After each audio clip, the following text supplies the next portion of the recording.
If everyone in Bitcoin took self-custody right now, Bitcoin would hit a $1 million price instantly. Today I talked with Michael Jordan, the other Michael Jordan. And he, just to be freaking honest, does not care about the Bitcoin exchange rate or Bitcoin price or whatever you want to call it. He has a very strong belief that the real Bitcoin yield is not 10% or the CAGR of Bitcoin is not 20 or 30%. The real Bitcoin yield is freedom. But to those who care about the Bitcoin price going up drastically, he has a message. Take Bitcoin in self-custody. Take the supply completely in cold storage, away from the ETFs, away from the treasury companies, and away from the exchanges. And you will see the Bitcoin price ripping. This was a fascinating talk. And of course, we also talked about the fourth turning, the world going crazy. It was really, really nice to talk with Michael. Enjoy.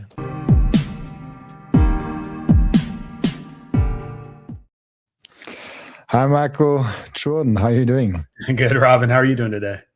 Really, really good. We were talking about your name before. That's why I was laughing. I was just thinking about dinner reservations and like going to a nice restaurant and saying like, hey, I need a table for 8 people, please, on Michael Jordan.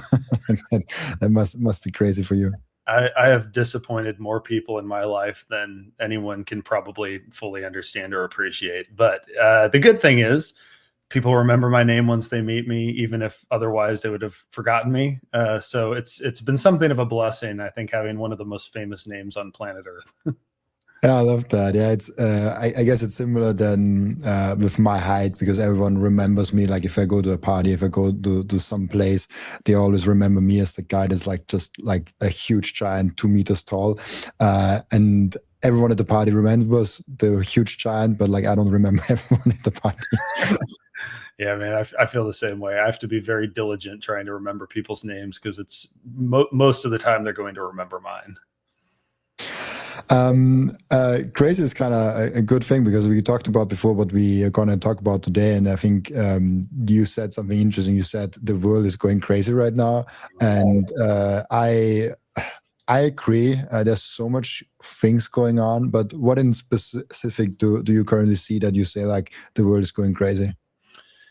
Well, where to begin? So first of all, anything I say and any assessment I make, I would caveat with the fact that what we're being told is probably not precisely what's going on. The motivations for any actions by any particular country, government, probably not, precisely what is sort of going on behind the scenes. But man, I see a fracturing of the East and West. I see, obviously Trump is making moves in Venezuela. We have ousted the head of state in Venezuela, Maduro, which is, I think we've become so accustomed to crazy news that it probably isn't fully appreciated by most people how insane that is.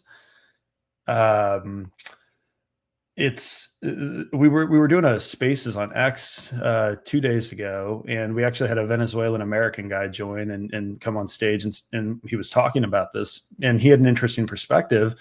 And his take was, this is a great thing for Venezuela. Like Venezuelans broadly are celebrating this. Their stock market's booming right now, which is funny. Can you imagine if someone came to the United States and captured Donald Trump, what would happen to markets? Probably not, a big boom for the economy.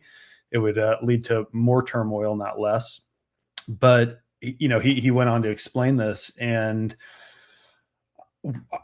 I appreciate the short-term value of things that I disagree with in principle, right? So I think that the Venezuelan people, for example, are probably going to benefit from having what I perceive to be, at least with a rather uneducated opinion, I'd say, but I perceive to be something of a dictator. They've lived under socialist rule to a large degree for quite some time. And so I think they're probably celebrating for good reasons. And I also think that the United States has been very dependent on I think sort of made up adversaries like China, but adversaries to some degree nonetheless like China for things like rare earth minerals and raw materials and obviously production of all kinds. And I think having access to that for the United States in the short term is a benefit. I think the long-term implications of this are where it gets very fuzzy, or actually maybe not fuzzy, to me crystal clear. This was an unconstitutional act of war, and Congress, our elected leaders, who I also don't like or trust, are supposed to vote and declare war on another nation. I think seizing ships and removing a head of state are obvious and demonstrative acts of war, and that wasn't done. And so it's not that it sets a new precedent, because we've been doing that for a long time, but it equips Trump with, I think, firepower to go do the same thing and depose other world leaders, or to invade Greenland, or supposedly they've issued warnings to Mexico and Cuba and some other countries, Colombia, I think. And if they can do that in Venezuela, and we sort of wave it away as, well, we had to spread democracy, whatever the justification, drug traffic, whatever the justification, I think it extends a very bad precedent into the future as to what a president, what elected leaders believe that they are capable of doing. So that's sort of a long rant. That's kind of the big story that I'm seeing. I've also seen threats of Russia's military seizing U.S. ships in retaliation for us seizing one of theirs, or at least a ship flying a Russian flag. We've got, the UK is looking at banning X. They don't like some of what Grok is doing, which is, in my view, scary, but also very funny at times. Journalists, we talked about this on our Bitcoin banter segment of our show just this morning. There's a journalist covering Palestine who has effectively had his bank account completely frozen. He has no access to his money to support his family, and including 2 newborns. And so when you add all of these sort of micro and macro issues and topics together, it's a wild thing. And I haven't even talked about the protests in Iran and in Tel Aviv and elsewhere. So I don't know. I'd be curious to hear your take on a lot of what's going on, and any perception you have of where we're at. It's super interesting. I wonder why Trump is doing that. Like we know the official things. There's like oil reasons. There is democracy reasons. Democracy, I feel like, I don't know if he wants just to make better democracy there, then he has a lot of work to do in the whole world. He has to that's not the reason, in my opinion. Oil, then there's the crazy Bitcoin reserve rumor that I heard, that Venezuela apparently has Bitcoin reserve that the USA wants, but I think it's just a rumor and nothing proven. So there's a lot of interesting things going on. And one thing is also, now that they look at Greenland and maybe Cuba and other parts of the world, I think nobody can really do anything against that, because like Europe, they more than just saying like, oh, there's international law, they cannot do against America because they need America, like the USA. And then Russia cannot also not do anything against them because they need them in the Ukraine conflict. And so like America, the USA with Trump is now in this unique position where they can just do those things because the rest of the world for some reason needs them. And this is, I don't know where this ends up. I'm not in fear. Like, I'm not fearing that there's like a World War III now happening. But I always have like this fourth turning, this like 80-year cycle in mind. And there is this thing where I think, I'm always an optimist. I think the world long-term ends up in a better place, but there are periods where it gets worse before it gets better. So I'm curious how things actually will shake out.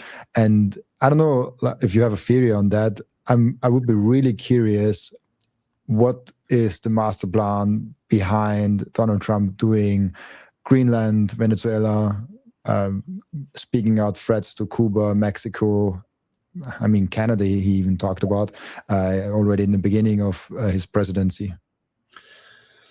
I don't know what the master plan is. I think that I distrust politicians equally. And so I think, I mean, I have my own opinions of the political parties here in the US, but in general, when it comes to the politicians themselves, I don't have a whole lot more faith in a Republican over a Democrat in general, and for reasons like this. I mean, Trump in his own ways is completely, dumping on the Constitution the same way that I think the, more communist left does every time they take office. I think there's a case to be made that it's just power hungry politicians doing power hungry politician things. That's a tale as old as time. It's been effectively every president since the beginning of our country. And, I think it could be as simple as that. He wants to assert dominance. He wants to give deals to JP Morgan, who are financing an $8 billion smelting facility here in the States. He wants to feed the military industrial complex where he's got buddies, and, Nancy Pelosi owns stock. It could just be a lot of insider trading and insider gain to be had. I think if I were to maybe frame it more optimistically, while I still disagree with obviously the approach as it's, demonstrably unconstitutional, it could be sort of an America first play where he says, hey, we don't have access to the raw materials we need to operate, to, reshore manufacturing. Venezuela has tons of oil. They've got silver, they've got gold, they've got, all these resources. And it's within proximity that that the United States can influence and, extract value from a country like that. And so, I guess more optimistically, maybe it's an America first thing. Same with Greenland.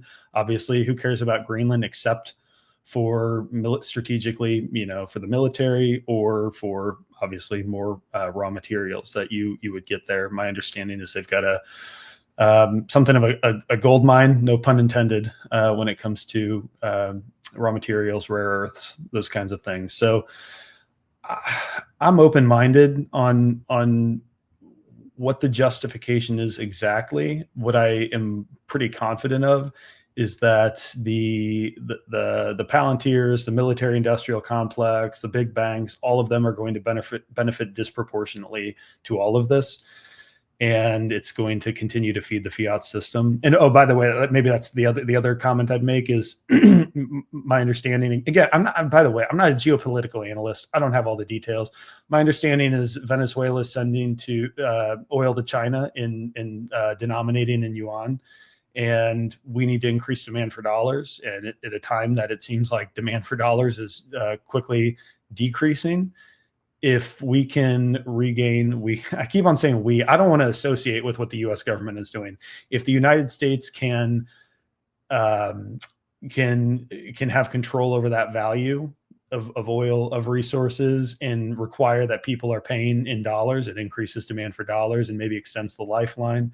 So I don't know. There are a whole lot of games here that could be being played, and if there's one thing I've learned in going down the Bitcoin rabbit hole, it's that whatever I used to think was always wrong. And so I'm open-minded to any of my theses being, corrected down the road. What do you think is the role of Bitcoin, the asset and the network, but also Bitcoiners, those who hold it and participate in the network, in this crazy world? And what is kind of the role of Bitcoin in all of that? The role of Bitcoin is, I'm going to say the role of Bitcoiners, because I think Bitcoin is just a tool. I don't think I have probably said in the past, and now would redact those statements that, fix the money, fix the world, or Bitcoin fixes this. I don't think Bitcoin in and of itself fixes anything. I think it's a powerful tool because I think it alters incentives. I think that the role of Bitcoiners in this world is to be a light and to bring hope and to opt out in any way that they can, and to bring others along for the ride of opting out, because I think we probably are. I think we're at something akin to a fourth turning.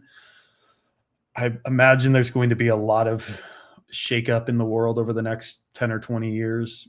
And if we can be the ones who are standing firm that in developing an alternative to sort of the global fiat system, and we can build, and I think there are a lot of great builders in the space who are, creating incredible tools, making it easier for people who maybe are less all in than you and I are, to navigate from fiat into Bitcoin. I think that's the role we need to play. And especially as folks who are here particularly early, because I know everyone says that we are still, very early, certainly in adoption, certainly in number go up, which I'm less focused on. But to the extent that we can bridge the gap for people and extend a hand to folks who are ready to make the leap or close, being ready to be pushed down the rabbit hole, then I think that's all we need to do. And we need to demonstrate that in our lives. If you have an opportunity to opt out of the fiat system, to reject the notion that you need a Bitcoin-backed loan, to reject the notion that you need a custodian to secure your Bitcoin for you, to reject that you need, because for me it always goes back to all of the things. If you reject the need for big pharma, big food, the big insurance companies, if you can opt out of those things and show other people that you're not only did you not die doing that, but your life actually got better, to me that is a huge win. I love that. For me, maybe before we get into it deeper, because you mentioned it, the fourth turning, for the few people that are like, for maybe actually a lot of people that haven't heard about that term, what it is, can you roughly describe like what do you mean with fourth turning? So, man, I've read the book a long time ago, and I've had folks on the podcast talk about it. I don't know that I'm going to do it justice, but effectively, yeah, it's like these 80-year cycles where you go through, 1, 2, 3, 4 turnings over this period of time. And there are these large cultural shifts. So I get what it would have been. World War II was sort of our last turning, the Civil War in the United States, the Revolutionary War. And we seem to be at that crossroads where we're entering a new paradigm, a new way of operating in the world. And certainly, I think an analogy Preston Pysh has used is like labor contractions. As a woman is going through labor, the contractions become closer together and they become stronger. And we saw this with 2008. And when a lot of people thought that was the end, I think Larry Lepard's talked about that. And it wasn't, right? We came out of it and there wasn't like a reset of any kind. It was just bailouts. And you kind of know the story. And then COVID kind of felt like maybe it was the next thing. And so it had been 8 years between, the .com bubble and the great financial crisis. And then you've got another, 12 years that we've got COVID. And now we're seeing these fractures, in the economy, in our way of doing things, all narrow and condense in terms of time. And maybe it's coming to a head here with Venezuela, Greenland, Russia, Ukraine, Israel, Palestine, Iran, everything that's happening. I don't necessarily have a base case on, is this World War III? But it wouldn't surprise me if there is some sort of event that we have to get through to get to the other side of the fourth turning. And I think, who was it that I had on the podcast? Brandon Quittem of Swan. He talks a lot about this, and he thinks we've got through, I think he said it's been a while, but 2030, 2032, somewhere in that time frame, we're going to be through the fourth turning. And the world's going to look a lot different. The incentives are going to be shaken up. How we operate as an economy and as a society are going to be very different. 2032 is also the year where the Bitcoin mining rewards drop under 1 Bitcoin for the first time ever. I think like 0.78125, if I'm not mistaken. So like 2032 is also a year that I'm sometimes referencing, because it will be crazy if the whole mining reward is dropping under 1 full Bitcoin, and like having that whole Bitcoin stack now is then like when you have it still at 2032 and you have more than the whole mining reward. I think this is very meaningful. I heard that theory that you should always have at least as much as the current mining reward. I mean, it's not that bad of a rule. I mean, if you started in 2010, you should probably get more than 50 Bitcoin with like a price of under $1. And now it's getting harder to even get to free Bitcoin if you start from scratch here, because most people have maybe 50,000, 100,000, or maybe 150,000 saved up. That doesn't get you free Bitcoin or 3 point whatever it is with the mining reward. So 2032, I think most people will struggle a lot to even get to 0.7 Bitcoin with working there from scratch. Yeah. Well, I hear you, and I think it's a fun thing to talk about. I would push back a little bit that there are only 21 million Bitcoin. So what you've described, like if everyone could just get to, it is literally not possible for everyone. I think it's useful to tell Bitcoiners to give them. Actually, maybe I don't think it's useful. I think there's a caution I have when it comes to saying, hey, you should have X amount of Bitcoin. It's like, well, you don't know how old I am. You don't know the work that I do. You don't know what I've saved. You don't know lifestyle goals I have. Like, the world does not revolve around Bitcoin. I think Bitcoin, like I said, is a very useful tool, and I believe it prudent to stack as much as you can within reason. I have things that I could sell that would help me accumulate more Bitcoin that I'm not selling. And it's because I have a wife and kids and a life, and I'm not making out of this thing alive. And I don't want to look back and say, I stacked the absolute maximum amount of Bitcoin I possibly could, and that's all. Like, that was my life, was I just stacked Bitcoin. And I listened to, a bunch of people sitting around talking about how you need to have X amount of Bitcoin. Because the reality is life is a hell of a lot more than money.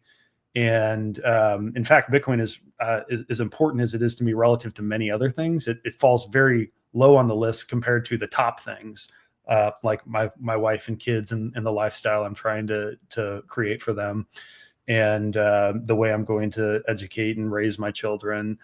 So I think it's a fun exercise. I think we have to be careful that if I have, because if I'm orange pilling a friend today who is, my age and has $100,000 and he goes all in, he's going to have, about a Bitcoin. And so he's not going to be at the 3.125 number that you might, throw out as, well, that's the current mining reward. And he's going to question, well, have I failed? Is that not enough? And it's like, it doesn't matter if it's not enough. It's all you have. Like, it's the only thing that you have at the moment. Keep stacking, stay humble, stack sats, keep allocating more and more would be my recommendation, not financial advice. But I think it's easy to get caught up on like specific numbers. And the reality is people have different priorities and different means of accumulating Bitcoin anyway. 100%. Like stacking goals in itself make no sense if you don't know his life situation, his age, like where he lives, like what his goal is, even if he has kids, if he has a wife. Like there's a lot of variables in that you would need to know. But it's an interesting conversation because like we always say like never sell your Bitcoin, hodl, like go all in, which the more and more I go into Bitcoin, the more and more I disagree with every single one of those memes. I'm like, yes, I do hold on to Bitcoin, but I also want to use it as money. Like for me, Bitcoin is money. Yes, it might be early. We might be in like a very, very early innovator sphere where only a few actually use it as money and most just hold on to it. But why shouldn't I not use it as money if I already have it? It is the perfect money from the fundamentals, so I can just do that. And then, how many should I have? Like how many can you have? Yeah, like it's more a question of that, and maybe a percentage of your portfolio is like more interesting. But then also the percentage is like very debatable depending on the life situation. Yeah. I would tend to agree with that. I think my take is to the best of your ability, end every day with more sats than you began. Spend and replace. Don't be afraid to spend it. So that's a message I've shared for a long time. I saw a video of Saifedean recently where he was talking about the relative lack of importance in terms of using Bitcoin to buy things, and what matters is how people are saving their cash balances, and that's kind of what money wins. It's not which currency is used for the most coffee transactions in a year. And while I can appreciate that sentiment, and I generally would be very hesitant to try arguing with Saif, I would add that I think that there's a means by which using Bitcoin as a medium of exchange, using it as money as we colloquially know money to be, I think it enables the more people to hold Bitcoin in a cash balance. And so if I'm if I pay my local farmer in Bitcoin, for example, they probably don't know, if they're new and they're just like, hey, yeah, I'll do that. I'll kind of start to read up on it a little bit, study it a little bit. They probably don't know how to go sell that right away anyways. And so for a time, they're going to hold that as a Bitcoin cash balance, you could say. And we win in that way because I spent it and now I'm going to replace it. And so more fiat has left the system. We have one new quote unquote node on the network of the circular economy, another individual or another business accepting Bitcoin. And then they probably, by virtue of holding some Bitcoin now, become more curious. They want to read a book. They want to listen to a podcast, understand, what is this thing that I'm holding? Why is it so important? Why was he so excited to tell me about Bitcoin and why I should accept Bitcoin? And you just begin to plant the seeds for broader adoption, not only as a medium of exchange, but for people to realize, I can retain the value of my productive energy with this thing. And then when that clicks, then the cash balances being held in Bitcoin are going to skyrocket. But it takes us getting the Bitcoin out into the world and using it in the way you described that I think is so important. The first thing that every Bitcoiner does, and the most important activity that every Bitcoiner keeps on doing, is buying Bitcoin. And I personally use Relai to buy and sometimes also spend or sell my Bitcoin. And there are two main reasons why I do so. The first one is it's Bitcoin only. They do not do any shit coins. They do not do any cryptos, any stocks or anything else. This is a tool, an app that is fully focused only and solely on Bitcoin. The second one is self-custody. They give you the keys to your Bitcoin the moment you buy them. You never give them the control over your Bitcoin, and you don't have to trust them because you can verify that you and only you have the keys to your Bitcoin. There's no third-party risk. There's no freezing of your assets. There's no rug pulling. There's nothing of that. Download Relai, the app, on your phone, or go to relay.app on your browser and use code Robin to save fees and get cheaper Bitcoin. I want to tell you about something very special to me. It's called Microseed. If you hold your Bitcoin in self-custody, and you should, you know how critical it is to secure your seed phrase. You should not have them on paper. You should not have them on anything else than titanium. With Microseed, you can engrave your 12 or 24 word seed phrase, the entire seed phrase, onto a 1-inch small washer. Yes, just one washer. All 24 words on that one washer. You can hide that thing everywhere. And even better, you don't need to buy a new kit every time you have to get a new wallet. You can make unlimited backups because Microseed is not selling the washer. Microseed is selling the device that stamps the washer. So you get the full kit with the device, with the washers, with the hammer, with everything you need to get started today, and you can make with that unlimited amount of backups. Go now to microseed.io. What do you actually think is the best way to get Bitcoin out in the world because like there's so many different avenues and so many different things we can orange pill someone. Like the first is like just a neighbor saying like, oh, it's such a great asset. Other is like you getting paid in it.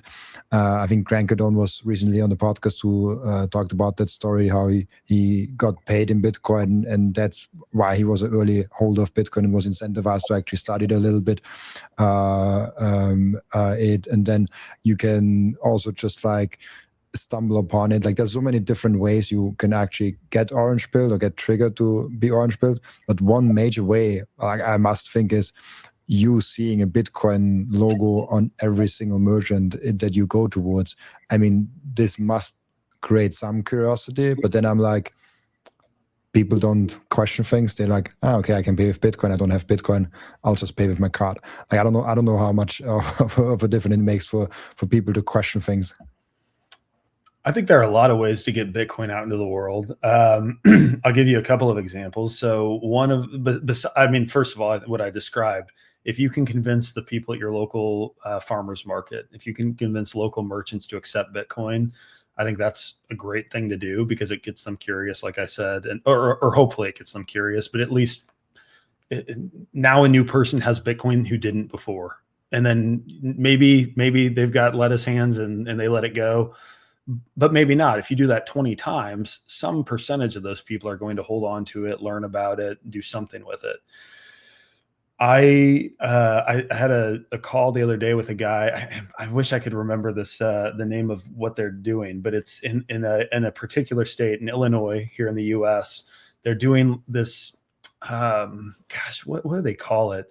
Basically, you can donate $500 worth of Bitcoin, and they time lock it, and they basically promise it to a local kid in need who, and they go through this process of like, educating them and kind of, they're like in an underprivileged situation. And the promise is you can view your Bitcoin balance, but you don't get access to it until you're like 21 or 25 or something like that. And in their conditions, you have to go through this program, this literacy thing. You can't have a felony conviction. You can't. And then at the end of it, you get that Bitcoin. And so they get to benefit from seeing the Bitcoin accumulate in purchasing power over, a decade, maybe 2 decades. And I think that's one really cool way of getting Bitcoin into someone else's hands, albeit, further into the future. I just met with a local church here a week and a half ago, and I told them, I said, I want to gift you Bitcoin, but I want you to sit down with me and understand why I think this is so important. And I sort of walked them through the moral case for Bitcoin, obviously the practical sort of high level macroeconomic case for Bitcoin. And I said, it's not my church, so I feel like I can put stipulations on my giving. And I said, the stipulation is you study Bitcoin and you don't sell this for 5 years and see what happens. And so now, and they're going to accept the gift. And so now we have a new, another institution who's going to be, taking custody of Bitcoin, and with the Bitcoin Way's help, will eventually take self-custody. And so I think we can I guess maybe my point here is, let's do all the basics. Let's spend our Bitcoin. Let's orange pill our friends and family, but let's also look for creative ways to get it into the hands of institutions and people who, groups that we care about, that we think are on a mission that align with our values. And let's put some in their hands. Let's encourage them to study it. Go buy a copy of the Bitcoin Standard. Go buy Bitcoin is for Everyone. Go buy the big print and share it with people. I think those little things can go a long way. You just have to be proactive and take action to find those opportunities and to do something about it. 100%. I love that. And I found a tweet of yours, which I found extremely interesting, because like there are different crowds in Bitcoin. There's a crowd of, hey, I love that asset, but I would never do self-custody, and I just like number grab technology. Then there is even like the treasury company crowd. There is the hardcore self-custody crowd, which I count myself into. And there's like many different, there's like 50 other subgroups that I haven't mentioned yet. And this is the first time I heard the case, but I will bring that up, then it makes more sense. Window, Michael Jordan. Let's make it more beautiful. It's the first time seeing this of like why self-custody actually promotes number co-op. If you can read that, I will read it out loud. You said, quick reminder that Bitcoin would very immediately go to insane dollar denomination numbers if everyone took self-custody.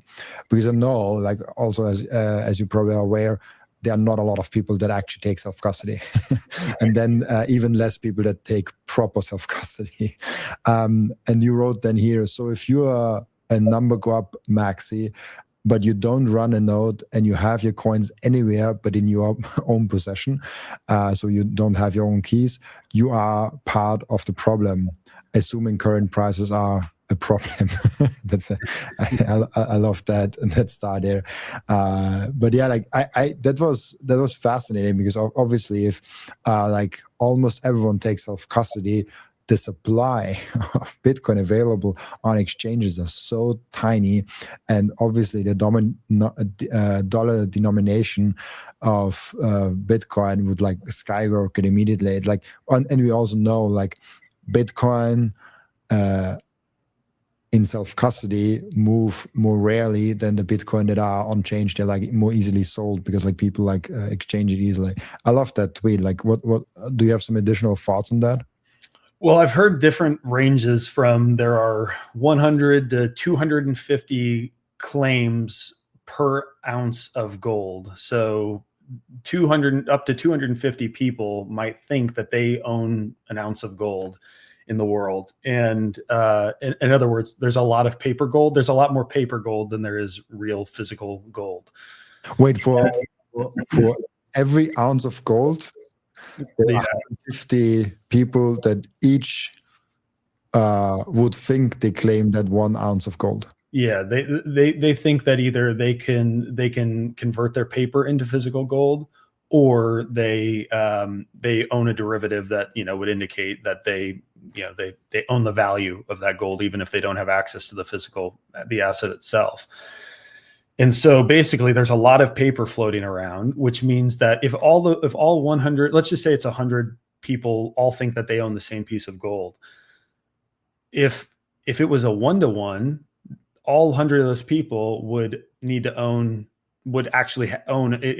It wouldn't be fractional reserve. It would be, I'm entitled to a full ounce of gold, and no one else is also entitled to that full ounce of gold, which means that the price of gold would be way higher if there weren't these paper games being played. And so what I have to imagine in Bitcoin is the same thing's probably true. I don't know at what scale. I don't know if it's 20-to-1. I don't know if it's 1,000-to-1. Hard to say. But I know that MicroStrategy or Strategy, they're not showing proof of reserves. And to me, that would be trivial for them to do. And if I were interested in treasury companies, which I'm not, I would probably be less inclined to a treasury company who doesn't show their proof of reserves, because why not? I think Michael Saylor, as much respect as I have for his financial genius, I think he made a pretty uncompelling case for why they couldn't show proof of reserves. But the same's true with any exchange. At River, they show proof of reserves. That's why we like them. They're Bitcoin only. But someone like Coinbase, you don't know if the Bitcoin that it shows up in your balance on their in their app is actually yours, or if 50 other people have a claim to that same Bitcoin.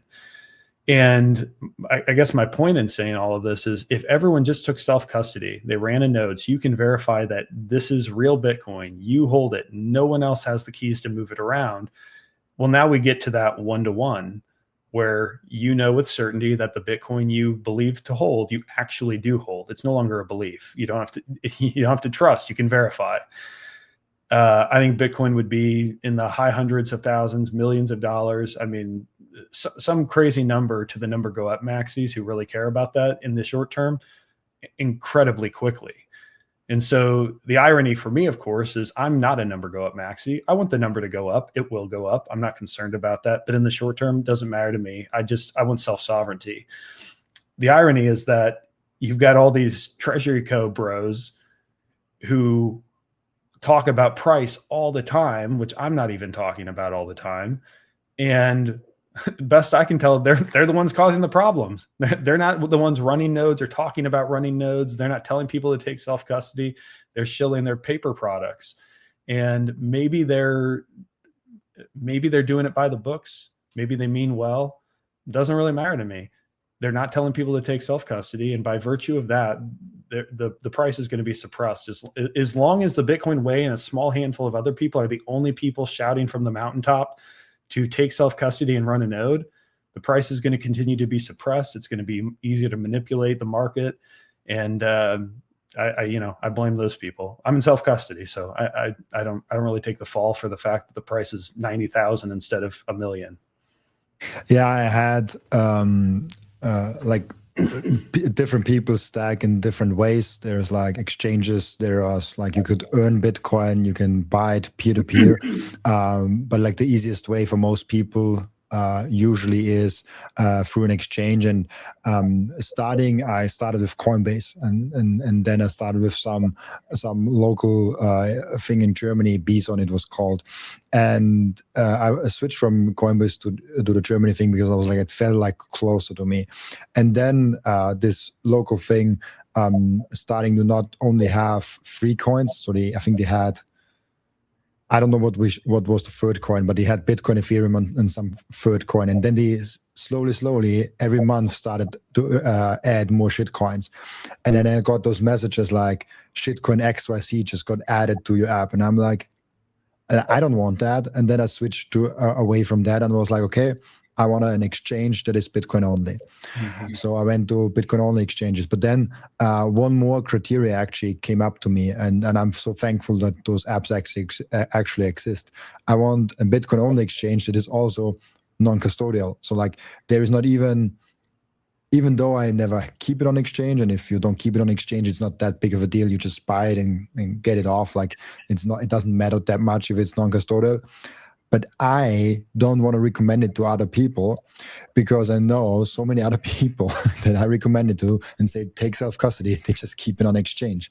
And so I now only recommend an exchange, usually in Europe, a Relai, in other parts of the world, they are not available, that is completely non-custodial. So you get your 12 words, you get your own keys, and you have to have it in self-custody from day one. That's the only way how I recommend now to do things. And obviously you should still not keep it there because it's basically a hot wallet, and it's not as good for security reasons. So like don't keep a whole Bitcoin or even like 0.1 Bitcoin there. But I increasingly get more picky with the tools I use, with the tools I recommend, because they actually matter, because Bitcoin is so valuable and you don't want to mess it up. And I love your message of if you take Bitcoin into self-custody, it gets more valuable. And I have two kind of frameworks to think about that now. I always thought about the one framework of if I have it in self-custody, I can do things with it. If I don't have it in self-custody on exchange, or even worse, in an ETF or in a proxy, I cannot do things with it. So if I want to send you right now some Bitcoin, I can easily do that. I just need your address and it's done. If I have it on exchange, maybe there's like a 1-day waiting period, or they do something weird with it. Like you don't have the full freedom with your Bitcoin. And so the Bitcoin in self-custody, just from a possibility standpoint, is already more valuable than the Bitcoin in a proxy or in exchanges. But then the other point of like, if it's in self-custody, it gets more valuable because it decreases the supply available on exchanges. I just wanted to get that rant out because like I always argue for Bitcoin in self-custody is more valuable. And your tweet just reminded me there is another aspect of why this is actually true. Yeah.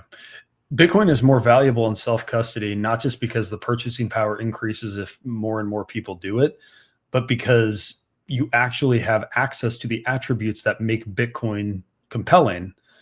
If you have your coins on an exchange or even like a semi self-custody situation, but you're using someone's proprietary app to transact, and they can go down for maintenance reasons, or the government can shut the app down, maybe you're still able to recover your Bitcoin. It's probably a huge hassle. Maybe you can.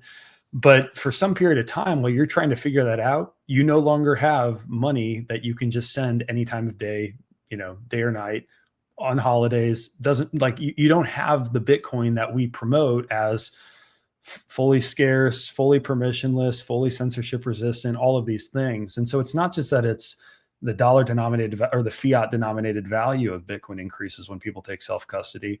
It's that it's actually the Bitcoin that we talk about is being so important to the world.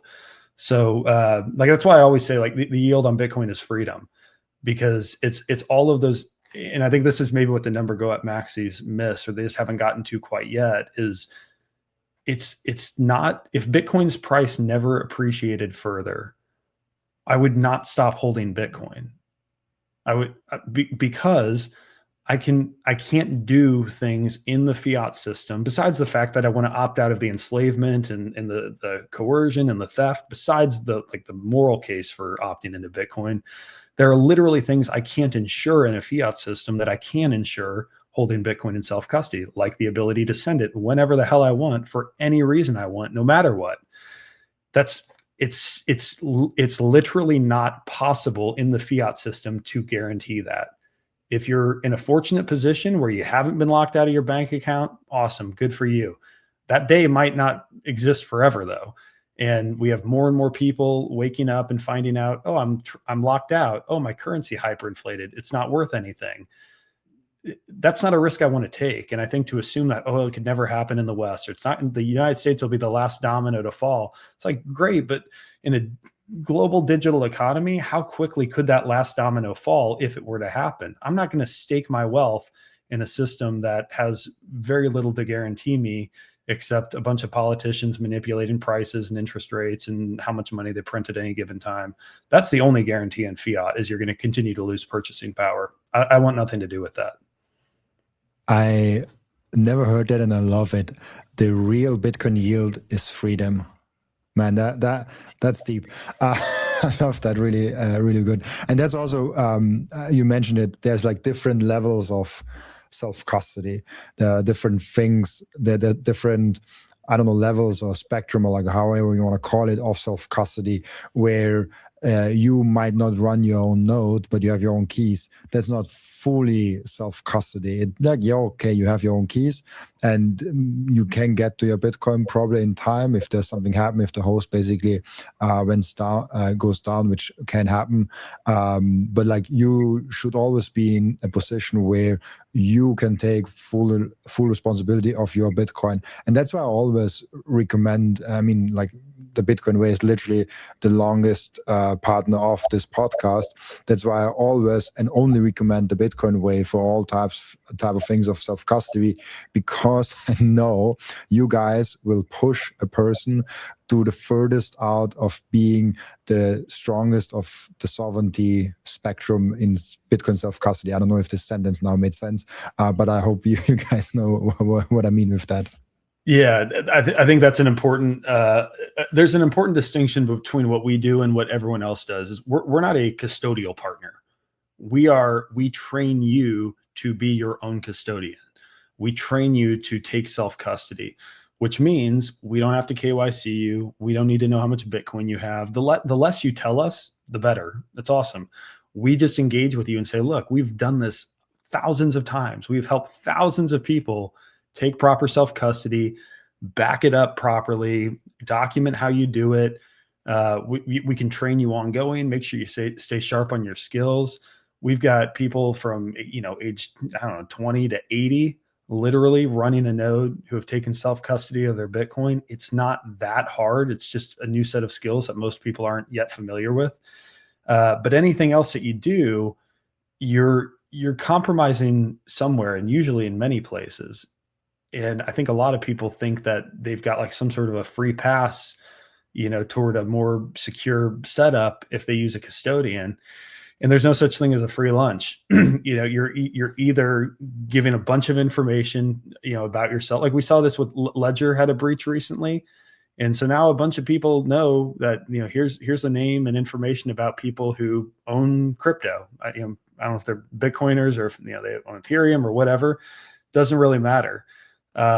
That's what KYC does to you. And the same is true with any custodian where you need to give your name, address, scan your ID, all of these things. They have your information. They are susceptible to a data breach. And now you are susceptible to a physical attack, a digital attack, based on the fact that someone might know very soon that you hold something that they want. Never mind the fact that a customer service representative within that company can probably see when you send your Bitcoin, how much you have, how much of your stack you've bought recently versus previously, when you buy. It's I think there are a lot of risks associated with that many people don't fully consider because they're so used to their financial lives being effectively surveilled. They're used to working within the fiat system and the banker knowing how much money they have and when they send it and what they're doing with it. And so it feels comfortable. But the reality is that's when we talk about self-sovereignty, it's not having the surveillance of a new, different company that likes Bitcoin. It's opting out of the surveillance and having no one who knows how much Bitcoin you have or when you send it. The most important thing for your Bitcoin journey is not buying Bitcoin, but it's how to keep them. And yes, you have maybe the right tools, but how do you actually go ahead and stick it all together so it's the most secure for you personally? Self-custody is a deeply personalized journey, and the Bitcoin way is helping you exactly finding that correct setup for you personally. They are also helping you with securing your own cybersecurity. And if you want to go one step above all that, you can even get a consultation for a Plan B residency. Go to thebitcoinway.com/Robin and you will get a 30-minute free consultation. I finally and officially mine Bitcoin. This is not just something to stack more Satoshis, but it's most importantly also to support the network. Individual miners are the ones that keep the Bitcoin network decentralized. And by the way, you get KYC free Bitcoin. That's why I use Simple Mining. I get an actual proper Bitcoin miner. They set it up for me. They repair it if it breaks down. And most importantly, they let me choose the pool and even connect my own full node. I'm completely sovereign and I'm completely in control, and I can sign up with Ocean, no account needed. I just give them a Bitcoin address and then there's mining going on. No KYC, nothing. So if you're ready to mine Bitcoin, go to simplemining.io, tell them you come from Robin, and let's mine Bitcoin together. And this makes a huge difference, and that's why I love you guys, because like you push the individual to get as sovereign as possible. I think we have never literally talked about it on the podcast. I only met him say it in the ads, but the other things that you're also doing is super interesting and super important. The IT security and the Plan B, I think those are like the other two main things. I always usually focus on the self-custody part because I think there's like always the most important thing for me. But like Plan B and IT security in general, like getting your devices in order are super important. Maybe we can briefly talk on like what are you doing there? Well, part of self-sovereignty is obviously financial in nature. Own your own wealth, have the ability to use and leverage it in the ways that you see fit at any point, day or night. And it extends into other aspects of your life. And for us, we've got a team of really strong cybersecurity folks who have a very strong cybersecurity background. And we've devised a few services that help people to take back control of their online lives. So we have a personal cybersecurity service where we'll basically, take your laptop and your smartphone, and we'll help configure it such that all of your traffic, your internet traffic is being ported through VPNs. You can filter out known malicious websites. You can filter out access to, adult content, gambling, anything you don't want to see that, just for your own purposes, but also for those tend to be the types of places that, get hijacked and it can inject malicious code. AI threat detection built in, and it's super easy. Like I've got it running on my computer right now. Don't notice it. And it just works. One of the big things that we've been pushing for, I think everyone should consider this, certainly, if you really understood the gravity of the situation today, but especially if you are in a place like Australia where they're clamping down on everything digital. You need an ID to access a search engine now. You need an ID to use social media, or to do age verification to access social media. We have a privacy phone service, so you can purchase. We guide you through but familiar hardware. You de-Google it, you strip it of the operating system that comes pre-installed. You install an open source operating system, and we help you download privacy focused apps. None of the apps talk to one another. There's no data sharing. You can do it KYC free, where you don't sign up with a data plan with a traditional carrier. But you can just buy your own SIM card and use data as necessary. So there are sort of a host of ways you can use that. But I think that's one of the important ones that I think people miss. So much of people's lives is happening on their phone, and they don't realize the extent to which they're being surveilled, their data shared. They know it's happening. Yeah, we hear about that all the time. Facebook got in trouble for this or that. I think it's a lot more insidious than most people probably recognize. And then finally, so you've got sort of digital self-sovereignty. I would broadly categorize those services. And then you've got, I guess you could say, physical or jurisdictional self-sovereignty, which is our plan B. There are many people in the world who are waking up to the fact that the country that they have known and loved and been patriotic toward is not quite the country that they thought it to be, or not quite the country that it used to be. And I feel bad always picking on Australia, but I mean, it's turning into a hellscape from what I can tell, based on the news and talking to our clients who live in Australia. And so a lot of people are looking for, if they're not ready to leave today, they anticipate a future where, the right circumstances present themselves and it's time to get out. But you can't just do that on the fly. You can't just move to a new country without any, consideration as to the requirements to stay there. How long can you? And so we have a Plan B residency program that we offer in Panama. Our team will meet you boots on the ground, walk you through step by step everything you need, basically handle all the heavy lifting. We just need the appropriate paperwork and that sort of thing from you. But we just guide you through that process. We've got lots of happy clients some who've already moved to Panama, some who are, remaining in their current country of origin, and now they're ready to move to Panama if we have another COVID style event, or if the government starts to impose new, more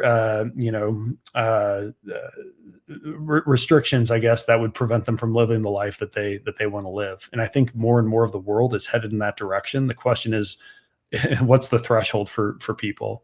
When are they going to actually make the leap from Australia to Panama, from the UK to Panama? But I think that day is coming very soon. I like that. I mean, I don't like that it's happening, but I like that there is a really good solutions out there. And in the end of the day, it's with the Bitcoin way, you really literally have all the tools in your hand of preparing for what might or actually is coming. And I think being as sovereign as possible is the best possible way of protecting yourself. And even there's like people that really trust the government and still hold Bitcoin, and I have some of them in my environment even. And I always tell them, even if you think everything will be fine, which there might be a possibility, and even if you say, hey, like I hold it on exchange and everything will be fine, which there might be a possibility, but as we said, like there's a lot of value that you gain from just like having Bitcoin in self-custody. Even if you think so, I would still urge you to try it out. I will still urge you, just for the sake of learning about a new technology, of a new way of doing things, to try it out. And you might just like it. And there are people that contact me, hey, like I have all in non-self-custody, I'm scared and all of that. I say, try it out with a little bit. Just like tinker around with like $100 and try it out, and maybe self-custody is something for you that you want to figure out, and just be technical curious. I mean, if you completely say like, I don't want to have anything to do with it, that you are missing out on a huge technical revolution where for the first time ever, you can hold your own wealth in your hands. And it's the most secure way of doing that. And so I think the Bitcoin way is just a great partner of helping you with that. Yeah, really cool. Anything you want to add? Otherwise, I have the question I always ask my returning guests. No, I appreciate that. I think, gosh, I guess what I would say is, if you are just casually dipping your toes into Bitcoin and you're trying to figure this thing out and you're like, oh, it's 5% of my portfolio. Okay, you probably don't have the conviction to do the work to take self-custody. I hope you get there. I hope you study Bitcoin further, because once you do, I mean, it's self-evident. And what I would say is, if you think things are going to be good, I would redirect you to FTX and BlockFi and Celsius and Three Arrows and Mt. Gox. And I don't think we've seen a fraction of the "then they fight you" stage. So I think there's a lot more to come. That was poor mismanagement. It wasn't really due to government intervention in the market, but when government feels threatened, there is very little that they won't do. And so to assume that that Coinbase couldn't blow up, that Strategy's entire Bitcoin treasury couldn't be confiscated by government, or treasury or Strategy couldn't be, quote unquote, purchased by the federal government the way they took a 10% stake in Intel, I think it's foolish to assume. So if you're someone who does think of Bitcoin as generational wealth and it's all you hold, or it's the vast majority of what you hold, and you're holding it on an exchange, I don't know how you got there. I don't know how you understand Bitcoin on such a level that you hold such a majority of your wealth in Bitcoin, and also you continue to trust what effectively amounts to a bank, is what an exchange is, with no knowledge of what their reserves are, with no knowledge of what the government might be planning in terms of confiscating Bitcoin, or how they might regulate it, or new withdrawal periods that are required by law. I mean, there's so many things that can go wrong, or hell, a data breach. I mean, trivial things that happen every day. So I'd really encourage you, the bulk of your wealth, I believe, should be in 100% self-custody. You alone know how much Bitcoin you have. You alone hold the keys to do anything with that Bitcoin. And then if you have a spending wallet on your phone, great. Me too. I want to be able to go to the farmer's market and pay for something with Bitcoin. I'm not pulling out my cold card and my laptop and connecting through Starlink to pay for, my ribeye at the farmer's market. Like I have a little spending wallet.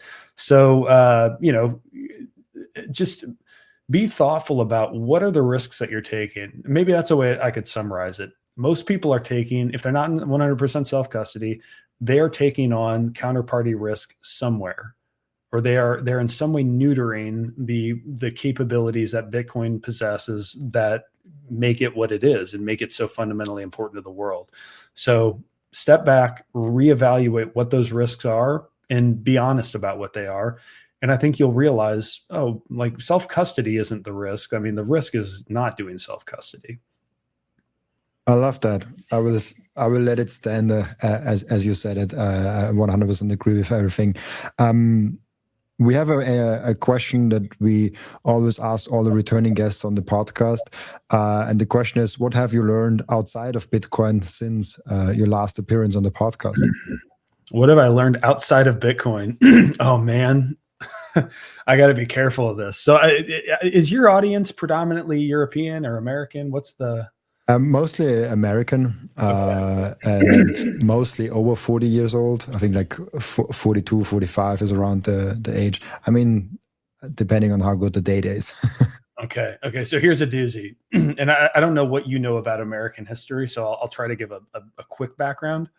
The mainstream narrative in the United States is that in the 1860s, a civil war broke out Abraham Lincoln was our president, and it was all about slavery. And Abraham Lincoln was on a mission to free the slaves who largely inhabited the South, where most of the slave states were. I read a book. I just finished a book called The Problem with Lincoln, recommended by a client of ours at the Bitcoin Way. Great guy, really smart. And I did my best as I went to ask AI for verification of some of the facts. But the long story short, that's going to bother people, is my impression at this point in time is that Lincoln was an evil human being, a tyrant. The war had nothing to do with slavery. There were slave states fighting for the Union, fighting on Abraham Lincoln's side. The Emancipation Proclamation, which is a document that supposedly freed the slaves, did not free any slaves. It only applied to the southern states, who were not even operating under the government that Lincoln was running. They had their own government, the Confederacy. And my sense is he was probably a racist himself. He shut down political dissidents, jailed journalists who were fighting, violated the First Amendment right to free speech in many ways, and was probably nothing short of a tyrant. I'm open to that being disproven or discredited, but what I just said is like crazy to the average American. They're like, no, like Lincoln was the good guy. He freed the slaves. So that's what I've learned since the last time. And I guess I would just say, don't trust, verify. I love that, and I have no clue about history. Yeah, I tell you what, this has been my project lately, is digging into history. I'm reading Rothbard on the Great Depression in America, and I'm trying to. I think when you begin to understand history, a lot of the other things we talk about makes more sense. So I've been focused less on like Bitcoin books and podcasts lately, and more on historical works. I love it. And I think if you study history, you will stumble upon why Bitcoin is valuable also. Yes, I completely agree. Completely. Really cool. We also have an intro routine in the podcast, as you know, where the previous guest is asking a question for the next guest without knowing who the next guest actually is. And the previous guest asked you the question, what is the most valuable thing you own that you can't buy with money? The most valuable thing that I own that I can't buy with money. Own or have, I don't know. Yeah, I'll say have. I don't think my wife would want me to say that I own her. I think having is better than owning. The most valuable thing I have in my life is two things. First of all, the salvation of Jesus Christ. I have to say that, and then more tangibly in my life is my wife. I did not buy her. She was not a mail order bride, and she seems to still love me for me even 12 years later, and having to hear all of my rants about Bitcoin and Abraham Lincoln and everything else I've learned on my journey. I can imagine she listens to nice rants every now and then. I try to tame it, but it's tough sometimes. My girl is probably feeling the same way. Thank you so much, Michael, for being on the podcast. Before I let you go, where can people find you and maybe also the Bitcoin Way? Yeah, so I'm on X predominantly. I don't tweet a ton, but if I have something that comes to mind, I'm at the other M Jordan, so like the other Michael Jordan, not the basketball player, obviously. You can follow us on X at the Bitcoin Way. We're at the Bitcoin Way _. And please go check out the bitcoinway.com. You can schedule a free 30-minute call with a member of our team. We can guide you through what it is that we do, why we think it's so important, where we stand philosophically on a lot of these things. And I think we make a very strong and compelling justification for taking 100% self-custody. So if you feel scared, concerned, you have reservations about that sort of thing, just go talk to our team. I mean, they do this all day long. They've overcome, I think many people's concerns in a number of areas of the concept of self-custody, and it's worth every sat. I can tell you, I was a client before I joined the team, so I have nothing but amazing things to say about the experience I went through as well.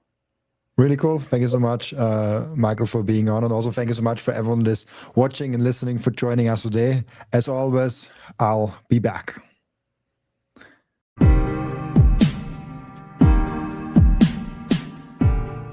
this content is for educational and entertainment purposes only and does not constitute financial advice.